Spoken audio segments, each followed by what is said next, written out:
करता हूँ। दोस्तों, जैसा कि आपको पता है कि बुंदेलखंड में वर्तमान समय जो है ना, वो दीपावली का है और दीपावली के समय में बुंदेलखंड में आपने सुना होगा कि मड़ई महोत्सव का आयोजन किया जाता है। जगह-जगह पर आपको ग्रामीण क्षेत्रों में मड़ई महोत्सव देखने को मिल जाएगा। क्या है यह मड़ई महोत्सव और किस तरीके से इसका आयोजन किया जाता है? इसको आयोजित करने के पीछे क्या वजह होती है? क्या परंपरागत इसका महत्व है? क्या साहित्यिक इसका महत्व है? यह सब जानने के लिए आज हमारे साथ हैं दीवान भीष्म साहिब जी, जो हमें बताएँगे कि किस तरीके से मड़ई का पहला आयोजन किया गया था और आज आयोजन किए जा रहे हैं। दीवान भीष्म साहिब जी के बारे में मैं आपको बताना चाहूँगा कि यह बुंदेला विद्रोह के नायक रहे अमर शहीद राजा डेलन शाह के वंशज हैं और हमें बुंदेलखंड की परंपराओं के बारे में अवगत कराएँगे। राजा जी, आपका हमारे चैनल में स्वागत है। धन्यवाद। राजा जी, हम आपसे जानना चाहेंगे कि बुंदेलखंड में दीपावली के बाद काफ़ी मड़ई महोत्सव का आयोजन किया जाता है। आप जहाँ-वहाँ हम लोग देखते हैं काफ़ी मड़ई आयोजित होती है। ख़ासकर ये गोंडवाना क्षेत्र में ज़्यादा आयोजित होता है। तो ये मड़ई कहाँ से शब्द आया और किस तरीके से इसका आयोजन शुरू हुआ? जी, थोड़ा जी। हमें बताएँ। धन्यवाद। इसके विषय में मैं आपको बताना चाह रहा हूँ कि ये जो क्षेत्र है, ये पूरा मध्य प्रदेश जो है, छत्तीसगढ़ जो है, ये भारत का जो मध्य भूभाग है, वो गोंडवाना लैंड है। गोंडवाना लैंड है, गोंडवाना क्षेत्र है। यहाँ पे 1750 साल एक बहुत लंबे समय तक गोंडवाना साम्राज्य रहा, गोंड राजाओं ने शासन किया। तो ये जो मड़ई की जो परंपरा है, ये गोंडवाना कालीन परंपरा है और इसके विषय में मैं आपको बताना चाह रहा हूँ कि जो गोंडवाना साम्राज्य में जो आपने गढ़ा-मंडला का साम्राज्य सुना होगा, राजा संग्राम शाह, रानी दुर्गावती, दलपत शाह, वो सबसे बड़ा गोंडवाना का साम्राज्य था और गोंडवाना साम्राज्य में सिरमौर था। वो गोंडवाना साम्राज्य का जो कुल देवी होती हैं, वो चंडी होती हैं। कुल देवी चंडी होती हैं और कुल देवी मरहई होती हैं, कुल देवी विजयसेन होती हैं और तमाम प्रकार के देवी देवता होते हैं। तो ये गोंडवाना साम्राज्य के जो कुल देवी देवता होते हैं, उन सबको एक स्थान पे लाके उनका पूजन करना, उनका मनन करना, उनका ध्यान करना और उन सारी शक्तियों को एक जगह लाके उनकी मान्यता मनौती करना, उनसे प्रार्थना करना और उनसे आशीर्वाद लेने के लिए एक परंपरा का जो निर्माण हुआ, वो मड़ई कहलाती है। इसके विषय में एक परंपरा ये रही कि जैसे गढ़ा-मंडला का राजा पूरे जगह का सिरमौर था गोंडवाना साम्राज्य का और उसका जो भूमिका था, वो गंडई राजा था। गंडई राजा वर्तमान में छत्तीसगढ़ जिले के दुर्ग जिले में आता था और ये दुर्ग जिले में गंडई जो है वो एक राजपरिवार है और वहाँ के जो जमींदार साहब थे राजा लाल डोगेंद्र शाह खुसरो जी, वो उनके विषय में बताना चाह रहा हूँ। हमारी रिश्तेदारी भी है वहाँ से और हमारी जो बड़ी माँ आई हैं वहाँ से, बड़े पिताजी का ससुराल है वहाँ पे। राजा साहब जो वर्तमान राजा हैं, उनका ससुराल गंडई राजा है। गंडई राजा के प्रांगण में गंगई माता का मंदिर है। तो जो गंडई राजा है, वो पूरे गोंडवाना का कुल भूमिका कहलाता था। तो इसलिए जो गढ़ा-मंडला के जो राजा थे, वो अपनी देवी को अपने भूमिका के पास ले जाते थे और उसको ले जाने के लिए पूरे दल-बल सहित पूरी सेना, साज-सज्जा, हथियारों और अपनी-अपनी देवी और देवताओं को अपने एक विशेष बाना कहते हैं, जिसको हम लोग ढाल कहते हैं। ढाल एक बाँस के ऊपर मोर पंखों का बना हुआ रहता है। कई जगह छत्तीसगढ़ में उसको डांग कहा जाता है, जो एक बाँस के ऊपर झंडे किसी देवी या देवता का विशेष आवाहन करके उसमें उनको सवार किया जाता है और पूरी भीड़ ढोल ढमाके ताशे के साथ राजा बकायदा अपने पाग पगड़ी और श्रृंगार करके अपनी सेना सिपाही के साथ, दल बल के साथ वहां जाते हैं और वहां जो गंगई माता है वहां पूजन अर्चन करते हैं और गंडई राजा उसकी अगवानी करते हैं। ये एक पुरानी परंपरा थी।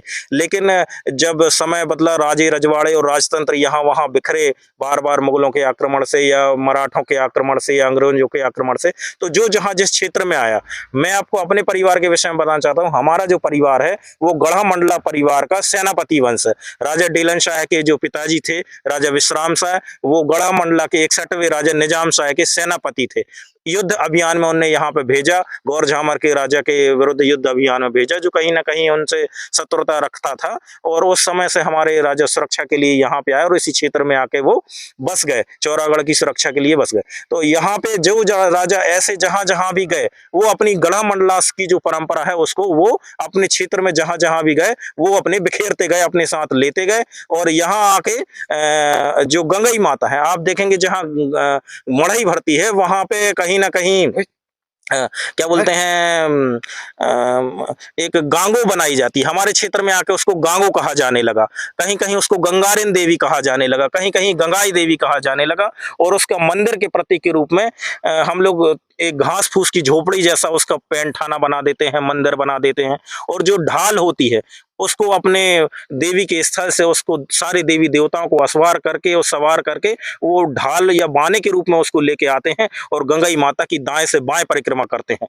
गोंडी जो परंपरा है उसमें दाएं से बाएं परिक्रमा की जाती है। दाएं से बाएं परिक्रमा इसलिए की जाती है कि कहीं ना कहीं प्रकृति पूजक रहा है आदिवासी समाज और वो हमेशा जैसे प्रकृति का अनुसरण करता है, जैसे धरती दाएं से बाएं चक्कर लगाती है, कोई बेल है या लता है वो भी दाएं से बाएं चक्कर लगाती है, सर्प दाएं से बाएं चक्कर लगाते हैं और इसी तरीके से जब हम किसी आटा चक्की हाथ वाली चक्की से दाएं से बाएं पीसते हैं तब आटा निकलता है और प्रकृति के जितने भी उपमान हैं तो वो सारे दाएं से बाएं चलते हैं। भंवर पानी में दाएं से बाएं चलता है, उसी को लेके ये जो ढाल है वो भी गंगो माता की, गंगई माता की, गंगारेन माता की दाएं से बाएं परिक्रमा करती है और पूरी शक्तियां एक साथ विभिन्न क्षेत्रों की अनेक गांव की एक साथ इकट्ठी होके उन देवी देवताओं को आह्वान किया जाता है। जो जिस क्षेत्र में राजा हैं आज बचे हुए हैं, जैसे हम लोग अपने वंशज बचे हुए हैं, हमारे यहाँ भी दिवाली के 7वें दिन ये मढ़ई मेला का आयोजन होता है जिसमें हमारे पूरे परिवार के लोग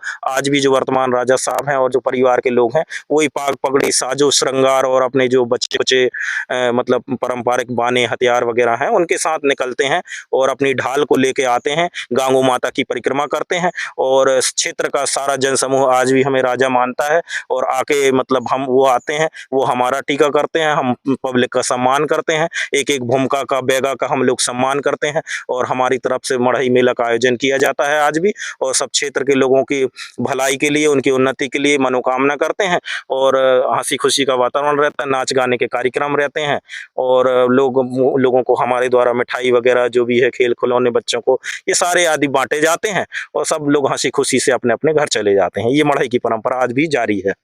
जी, पहले देखा जाता था कि लोग तंत्र मंत्र साधना करके मड़ई वगैरह ये आयोजन होते थे, उसमें अपनी मंत्रों की शक्तियाँ बताते थे। ऐसा कुछ आज भी होता है? मंत्रों की शक्तियां बताते थे, मैं आपको अपनी यहाँ का बता रहा हूँ।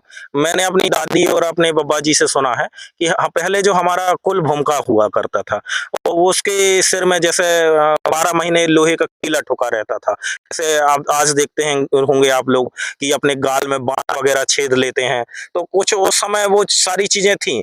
आजकल वो गुनिया नहीं रहे, वो भूमिका नहीं रहे, वो बैगा पंडा, वो सारी तांत्रिक क्रियाएं तो आज नहीं रही, लेकिन उनका जो रूप है वो रूप आज भी है। आज भी मतलब जो खीले वाले जो बाजोट हैं, जब हमारा कुल भूमिका आता है और जब उसको देवी सवार होती है तो आज भी वो खीले वाले पे बैठ के ही भभूत देता है मतलब। तो और पहले हम सुनते थे कि जो हमारी ढाल आती थी उसको कोई पकड़ता नहीं था, वो अपने आप चल के आती थी, उसको कोई सहारा नहीं देता था।